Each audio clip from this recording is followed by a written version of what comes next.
मौसम है खुशगवार हिक्का तेरी कमी है मार का माशाल्लाह चेक करो जनाब। बात आई साढ़े को अल्हम्दुलिल्लाह हल्की फुल्की बारिश आ गई है। ज़मीन तो गिली गिली महसूस थी पई सी तो अल्हम्दुलिल्लाह जनाब जानवर थोड़ी जी देर वास्ते ग्रेजिंग उत्ते गए तो फौरन आ गई है बारिश। बिलादरी वाल के तो घर आई खलोती ने बिलादरी तो हुण जनाब निक्के निक्के अलार्म वगदे खलोते हैं तो बिलादरी अलार्म मारन ते लगी खलोती है। अज दी जनाब मैं अपने दोस्तों नाल एक टॉपिक डिस्कस करना है जेड़ा है इन्हां दी डाइट दे नाल खुराक दे नाल दुम्बा थी गया भेड़ थी गई बकरी थी गई या वड्डा केटल फार्म थी गया जो भी है वड्डे छोटे जानवरों वास्ते। मैं इस मंडी के उत्ते जनाब गया अमसवार वाली मंडी के उत्ते तो उत्थे एक मैंने मिल गया पठान तो उस पठान दे नाल मैं एक चिकंदर का जोड़ा वो बल्ब ही उन्होंने आदे थे चिकंदर का जोड़ा चूरा निकलता है तो उस दे बारे मैं काफ़ी सारी गपशप लाई पठान दे नाल और मैदा भी इरादा फुल बन गया है कि उसनों मंगावन दा तो वो जनाब थोड़ा तो आंदा नहीं वो वजन काफ़ी सारा होंदा है तो वो जनाब साढ़े कोल इत्थे आवनी है 10 टन की ट्राली साढ़े नुमा होंदा है इयां उन्होंने बना के रखना पौंदा है। उहदे तले भी स्टोर करने वास्ते शापर पावना पौंदा है अच्छा और मोटा शापर पावना पौंदा है उत्ते भी अच्छा और मोटा शापर पावना पौंदा है तो तां ही उन्होंने असां यानी कि स्टोर कर सकते हैं यानी कि हुण खवाउण वास्ते भी ते अगां सर्दियों वास्ते भी स्टोर कर सकते हैं। जिमें एक सैलेज होंदा है तो उसनों यानी कि फुल कवर करके रखना पौंदा है तो सेम कंडीशन इसकी भी चिकंदर की भी वही है कि इसनों भी इंयार कंट्रोल करके रखना पौंदा है ताकि इस दे विच ऑक्सीजन न वने और ये खराब न थी वे। अच्छा तो ये चिकंदर ऐसी चीज़ है कि अगर इसका थोड़ा जिहा कलर खराब थी गया यानी कि थोड़ा ब्लैक थी गया काला थी गया तो ये इसनों जानवर इसकी एक ऐसी महक है ऐसी एक खुशबू है कि इसनों सर्दियों के विच भी जानवर खावन तो गुरेज नहीं करना इसनों खा वजना है।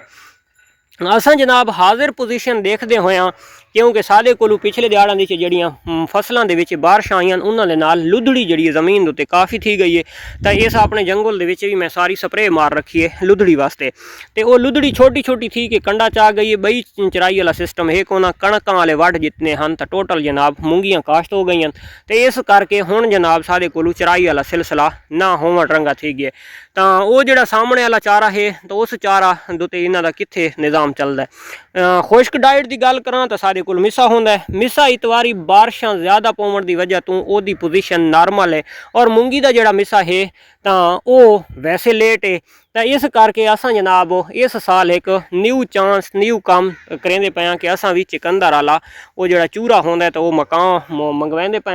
इंशाअल्लाह आई साडी एक ठेकेदार दे नाल गल थी गई है वो अपने को अकाउंट की डिटेल देसन तो असां उन्होंने पेमेंट लगवैसूँ पेमेंट उन्होंने भी पहले लवावनी पौंदी है पेमेंट लवा के तो वत उस तो बाद गड्डी दूसरे दिहाड़े लोड थी तो वत इत्थे आके लहा वैन तो वह जनाब जितना एक सानू रेट सुनाया गया है इत्थे साढ़े कोलू 2 चिकंदर दियां मिल्लां हैं एक इत्थे त्रगड़ा वाले मियाँ वाली तो बखा रोड दे उत्ते और एक आल मुईज़ मेले सरहद दे विच DI खान दे विच तो तकरीबन सानू 9,200 रुपये का उन्हें जनाब रेट दिता है भाई असां तुहाडे कोलू पहुँच करके दिसां 9,200 दे विच पता नहीं जेडे दोस्त मंगवाते रहंदे ये हुण वल्ला बाखुदा मैनू उन्हें रेट ज़्यादा दिता है या थोड़ा दिता है अगर खर्चे उन्होंने दिठा भी तो उन्होंने खर्चा तो काफ़ी सारा है क्योंकि डीजल इतना महंगा है और उन्हें दूर आना है तो जनाब 9,200 रुपये की पर टन साढ़े कोल इत्थे उन्हें पहुँच करना है। तकरीबन गल करा भाई 10 टन वाली जी ट्राली है ना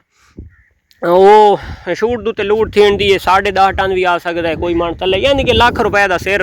कम उस कम वो घेन वैसी तो इस साल जनाब फस्ट एक्सपीरियंस करेंदे पे और जदा भी मैं कोई एक्सपीरियंस किया है तो करन तो पहले भी और जिस टाइम कर घेना तो वत में अपने मैं जितने एक मेरे फार्मर भिरा हैं दोस्त हैं सारी वीडियो देखने वाले तो मैं सारा दे नाल डिस्कस वो करेंदा रहना होना कि लाले दी जान असा ये एक्सपीरियंस कर छोड़ा है ये कामयाब कितना एक रही है यदा क्या साइड इफेक्ट इसकी क्या पोजीशन है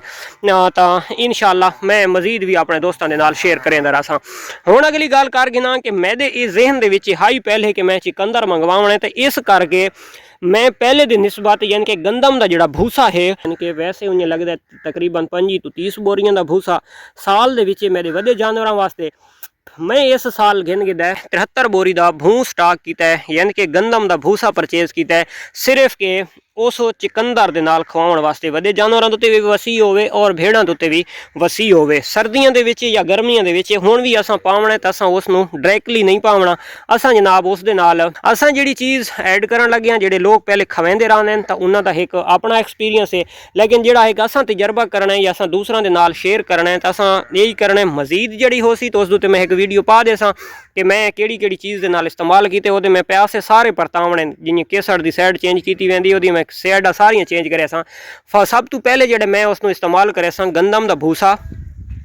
प्लस जनाब चिकंदर दा चूरा, उस दे विच मैं थोड़ा जिहा सब्ज़ चारा ऐड करे सां। ये जनाब कुतर के खुरलियां साफ करके ते इन्हां नूं पाया करे सां। ठीक है, मिठे सोडे दा जिहड़ा साडा इस्तेमाल हो सी तो वो उसे दे विच हल्का फुल्का साडा तकरीबन डेली बेसिस दे उत्ते नाल थींदा रहा सी। मिठा सोडा जिहड़ा तां फार्मर नूं हर किसे नूं पता है, उस दे बार बार मैनूं गल करन दा कोई फायदा कोनी। ठीक है, ते वो जनाब असां नाल दे नाल पैंदे रसां। अगू आवड़ सी सर्दी, ते सर्दी दे विच भी अच्छा वो होंदा मिठा और उस दे विच एक महक इतनी एक लज़त होंदी है कि जानवर जड़े सादे चिकंदर सादे कोल काश्त थींदा रहंदा है। अगर चिकंदर तो बाद बाजरा काश्त थींदा है या 6 महीना बाद ही जड़ा चिकंदर अगर ज़मीन दे सुक्का पियो होवे वत उस फसल च भी वञे वत जानवर उत्थे चरण वञन तो कहीं जाद तो बड़ा वट्टा पियो होंदा, यानी कि वो जानवर कोल थींदा नहीं, लेकिन चिकंदर नज़र आ वञे तो जानवर उसनूं चंबड़े रहंदे ने, यानी कि उन्होंने चक मरेंदे रहंदे ने, खा नहीं सकते, चिगा मारदा हिसाब उसका होंदा है। तो लेकिन जड़ा ना उसनूं छुड़ेंदे वत भी नहीं।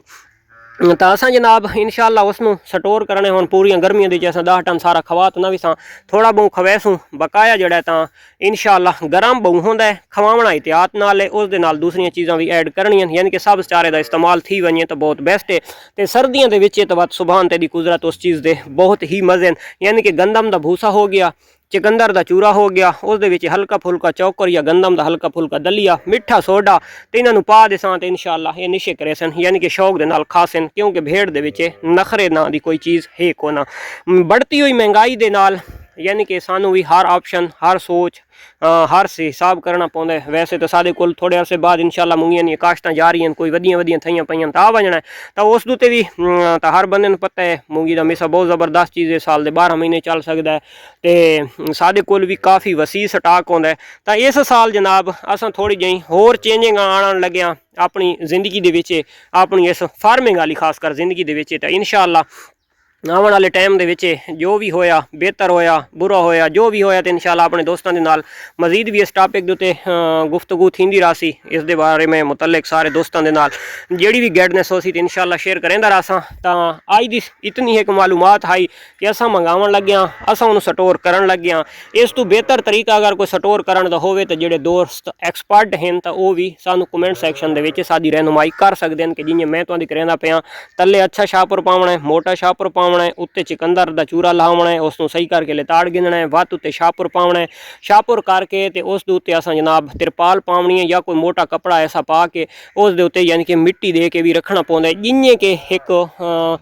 सैलेज नूं कवर करके रखना पौंदा है, ऑक्सीजन तो बचावना पौंदा है, उत्तों जनाब खड्डे तू कुत्ते बिल्ले तू तो इन्नी यार जनाब इसनूं भी बचावना पौंदा है कि ताकि इस दे विच पानी भी ना वञे, इस दे विच हवा ही ना वञे, ताकि ये एक्सपायर ना थी वे खराब ना थी वे। ठीक हो गया। तो इन इस तो अगर कोई होर बेहतर तरीका है तो मेरे नाल शेयर कर छुड़े सो कमेंट सैक्शन दे विच। ये है जनाब अज दी वीडियो, मिलते हैं इंशाअल्लाह नेक्स्ट वीडियो दी, तब तक दे सो इजाजत, अल्लाह हाफिज़।